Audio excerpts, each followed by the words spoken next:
So hi everyone, this is Shahrukh Saifi and welcome to the channel simplifying exams. तो बच्चों, आज का जो हमारा टॉपिक है वो है लोकल गवर्नमेंट से रिलेटेड। तो चलिए फिर बिना किसी देरी के साथ आज की क्लास को हम शुरू करते हैं।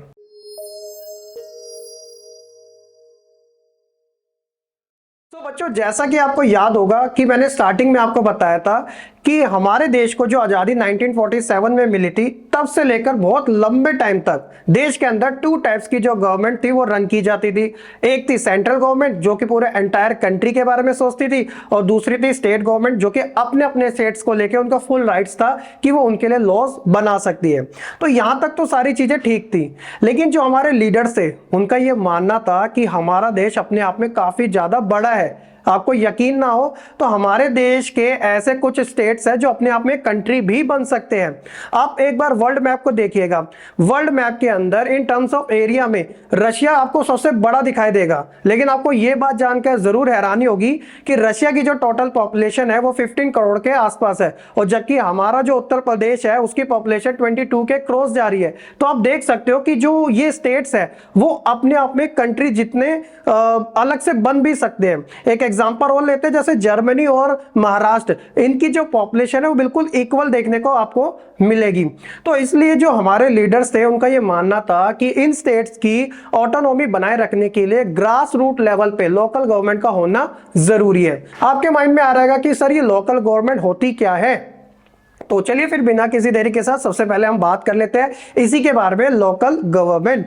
तो देखिए, जब बात आती है डिसेंट्रलाइजेशन इन इंडिया की, तो यहां पे तीसरे लेवल की गवर्नमेंट को कनेक्ट करने की बात की जा रही है। तो इसमें होता क्या है, जब पावर सेंट्रल और स्टेट गवर्नमेंट से लेकर लोकल गवर्नमेंट को दे दी जाती है तो उसे हम डिसेंट्रलाइजेशन कहते हैं। तो इसमें बड़ा सिंपल सा प्रोसेस है कि जब कॉन्स्टिट्यूशन बन रहा था तो उस समय ये बात जरूर रखी गई थी कि जो स्टेट होगा उसके अंदर लोकल लेवल की गवर्नमेंट भी होगी। लेकिन कमी पता है क्या थी? कमी ये थी कि लोकल लेवल की गवर्नमेंट को कोई पूरा कंप्लीट राइट्स नहीं था अपने तौर तरीके से चलने का। यानी कि स्टेट चाहेगा तो उसे रिवेन्यू दे सकता है, उसके लिए काम कर सकता है अगर स्टेट की मर्जी होगी तो, अगर नहीं होती तो कोई ऐसा जोर जबरदस्ती वाली चीज है ही नहीं। तो प्योर तरीके से लोकल गवर्नमेंट की कोई पहचान नहीं थी। लेकिन ये हमें चेंजेस देखने को मिला। कब? यानी कि 1947 से लेकर 1992 तक बिल्कुल टू टाइप्स की गवर्नमेंट ही रन की जाती रही। लेकिन एक टाइम आया जब हमें कॉन्स्टिट्यूशन के अंदर अमेंडमेंट देखने को मिला। वो जो अमेंडमेंट था वो था 73rd एंड 74th, जिसके अंदर लोकल गवर्नमेंट का जिक्र हमें देखने को मिलता है। तो 73rd जो था वो पंचायत के लिए था जो कि विलेज लेवल पे काम करेगी, और जो 74th था वो था अर्बन सेक्टर के लिए जो कि शहरों के लिए यानी कि बिग सिटीज के लिए काम करेगी, जिसे हम म्युनिसिपैलिटी के नाम से जानते हैं। तो आइए एक एक करके अच्छे तरीके से समझ लेते हैं। तो सबसे पहले हम बात करते हैं बिफोर 1992। इससे पहले क्या होता था? The local body were directly under the state governments, जैसा कि मैंने आपको बताया था, और साथ ही regular election were not held. यानी कि इन लोकल गवर्नमेंट्स के अंदर कोई इलेक्शन भी नहीं होते थे क्योंकि ये डायरेक्टली अंडर होती थी स्टेट गवर्नमेंट के अंदर। The local body did not have any resource और पावर ऑफ देयर ओन, और उनके पास खुद के अपने कोई रिसोर्सेज नहीं थे और ना ही खुद की अपनी कोई पावर थी, क्योंकि वो डिपेंड थी स्टेट गवर्नमेंट के अंडर। वही बात है कि अगर वो चाहेगी तो मिल जाएगा, नहीं चाहेगी तो कोई ऐसा जरूरी नहीं है, वेट करना पड़ेगा। तो कोई एक्चुअल में उनकी प्रेजेंस थी ही नहीं। लेकिन आफ्टर 1982 जब हमें चेंजेस देखने को मिले कॉन्स्टिट्यूशन के अंदर, तब देखिए क्या क्या चीजों में बहुत अच्छे बदलाव देखने को मिले, और ये काफी ठीक भी थे। जैसे सबसे पहले था mandatory to hold regular election to local government bodies. जिस तरीके से आपको सेंट्रल गवर्नमेंट के अंदर जो हम एमपी को चुनते हैं और स्टेट गवर्नमेंट के अंदर हम एमएलए को चुनते हैं, तो उसी तरीके से अब ग्रास रूट लेवल पर अब मैंडेटरी हो गया था इलेक्शन, यानी कि लोकल गवर्नमेंट के इलेक्शन भी कराए जाएंगे, और इनका जो ड्यूरेशन है वो भी 5 ईयर रखा गया था, जिस तरीके से एमपी और एमएलए का रखा जाता है। और इसके अलावा कुछ ऐसी सीट्स रिजर्व्ड रखी गई थी, किनके लिए? Specially for schedule caste, schedule tribes और ओबीसी यानी कि अदर बैकवर्ड क्लास के लिए, क्योंकि ये सोसाइटी के अंदर पिछड़े माने जाते हैं तो इनका रिप्रेजेंट होना काफी जरूरी है। तो इनके लिए कुछ सीटें मैंडेटरी कर दी गई, रिजर्व्ड कर दी गई। उसके अलावा वुमेन एम्पावरमेंट को बढ़ावा देने के लिए 1/3, कितनी? 1/3 जो सीट थी वो वुमेन वुमेन्स के लिए रिजर्व्ड रख दी गई ताकि वो भी पार्टिसिपेट कर सकते और सोसाइटी में अपना अच्छे तरीके से योगदान दे सके। इसके अलावा जिस तरीके से पूरे सेंट्रल के अंदर यानी पूरे इंडिया के अंदर इलेक्शन कमीशन ऑफ इंडिया है, उस तरीके से एक इंडिपेंडेंट इंस्टीट्यूशन भी बनाया गया था, द स्टेट इलेक्शन कमीशन, जो स्टेट लेवल पे काम करेगा इनके लिए। तो चलिए, अलग अलग स्टेट के लिए अलग अलग बनाए गए थे ताकि ट्रांसपेरेंसी बनी रहे।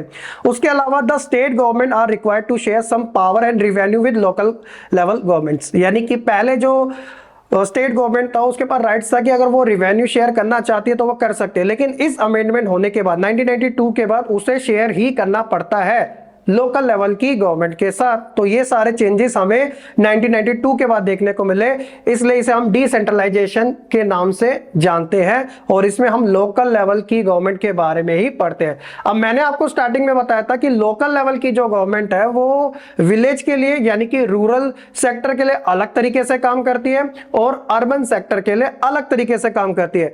मेजरली जो आपको ध्यान रखना है वो रूरल लेवल की गवर्नमेंट का ध्यान रखना है, क्योंकि उससे रिलेटेड एग्जाम में क्वेश्चन ज्यादा पूछे जाते हैं। तो आइए एक बार इसी चीज को अच्छे तरीके से समझ लेते हैं। तो सबसे पहले हम बात करेंगे बच्चों रूरल गवर्नमेंट के बारे में। आपको एग्जामिनर कंफ्यूज कर सकता है क्योंकि इसे अलग अलग नाम से भी जाना जाता है। जैसे सबसे पहले इसका जो पॉपुलर नेम है वो है पंचायती राज।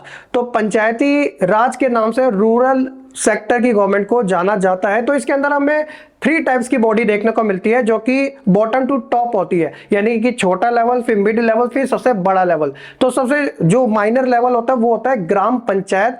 तो ये क्या होता है ग्राम पंचायत, अभी मैं आपको सेपरेट तरीके से भी ये सारे टॉपिक समझाने वाला हूं।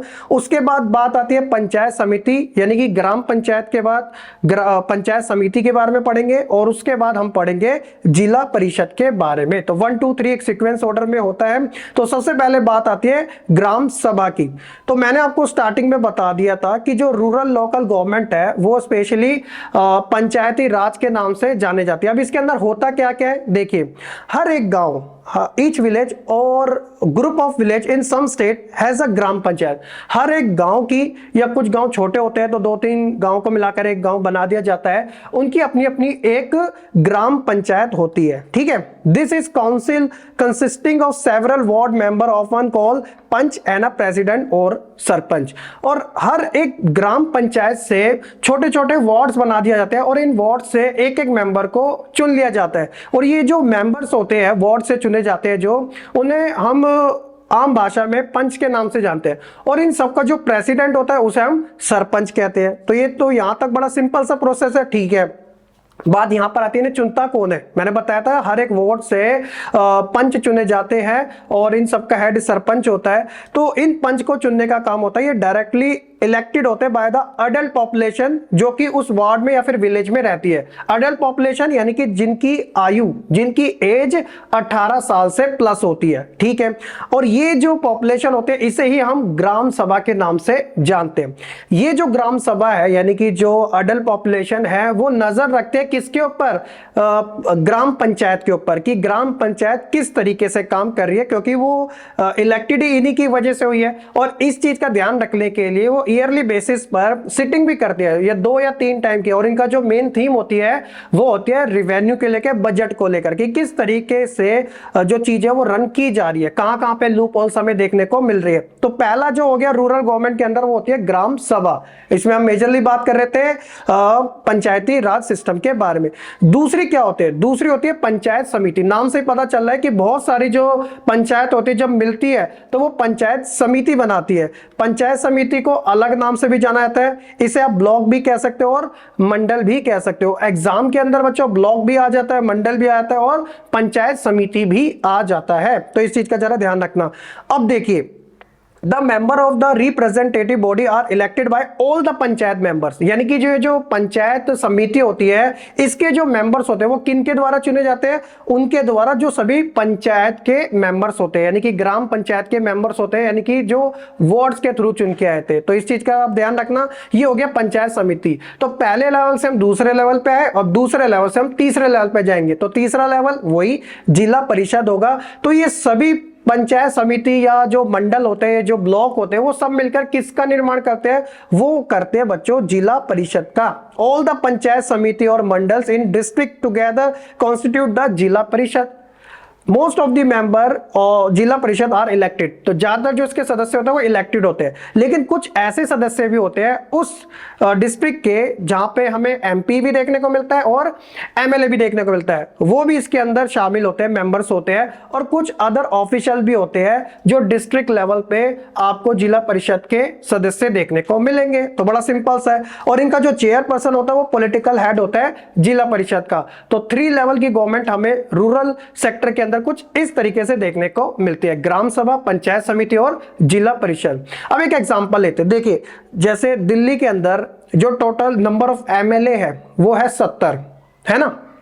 इसके अलावा जो टोटल नंबर ऑफ एमपीज है वो हमें देखने को मिलते हैं 7। तो यानी कि एमपी का जो दर्जा होता है वो बड़ा होता है, उसके बाद एमएलए आते हैं और फिर एमएलए के अंडर जो होते हैं सबसे डाउन लेवल पे वो होते हैं इनके सदस्य। क्योंकि दिल्ली एक अर्बन सेक्टर के अंदर आती है तो वहां पे म्युनिसिपल कॉर्पोरेशन ज्यादा वैल्यू रखती है। लेकिन यूपी की बात करें तो यूपी के अंदर जैसे 80 जो सीट्स है वो लोकसभा की है, यानी कि 80 मेंबर्स एमपी होंगे, इसके अलावा 403 मेंबर्स एमएलए होंगे।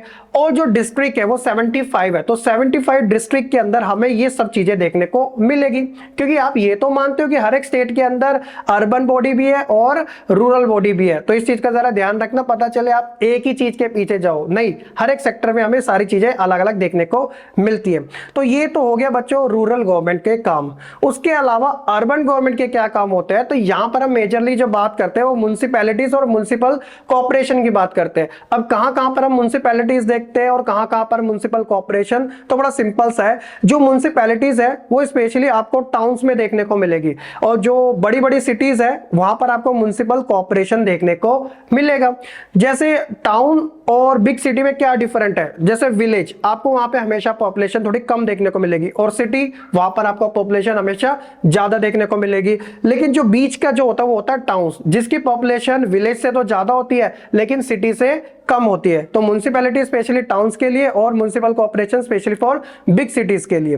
Both the municipality and municipal corporation are control by the elected body consisted of the people representative. तो यहां पर भी बच्चों आपको डायरेक्ट तरीके से ही चुनाव देखने को मिलता है, तो यानी कि लोग यहां पे वोट डाल सकते हैं। अब दिल्ली की बात कर लो, दिल्ली के अंदर एमसीडी है, तो यहां पे वोट कौन डालेगा? हम ही लोग डालेंगे जिनकी एज 18 साल से ज्यादा की होगी। बड़ा सिंपल सा है।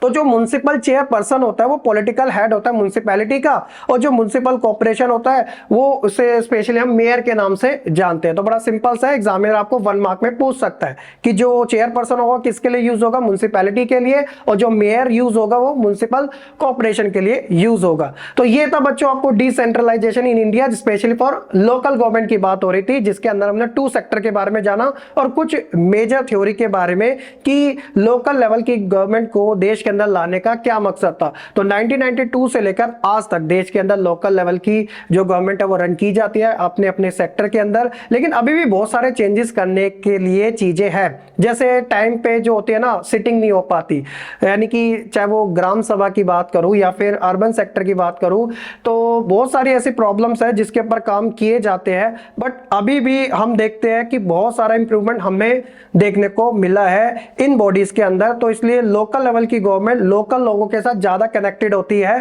तो ये चीजें आप होप सो की फेडरलिज्म के अंदर अच्छे तरीके से समझ चुके होंगे। तो ये था हमारा chapter number 2 federalism. Hope so की बच्चों आपको वीडियो अच्छे तरीके से समझ आई होगी। अगर आपको ये वीडियो पसंद आई हो तो लाइक कमेंट शेयर करने के साथ चैनल को सब्सक्राइब करना बिल्कुल ना भूलेगा। बाकी हम मिलेंगे अपनी नेक्स्ट वीडियो में, तब तक के लिए सभी बच्चे खुश रहे, पढ़ते रहे और ऐसे ही आगे बढ़ते रहे।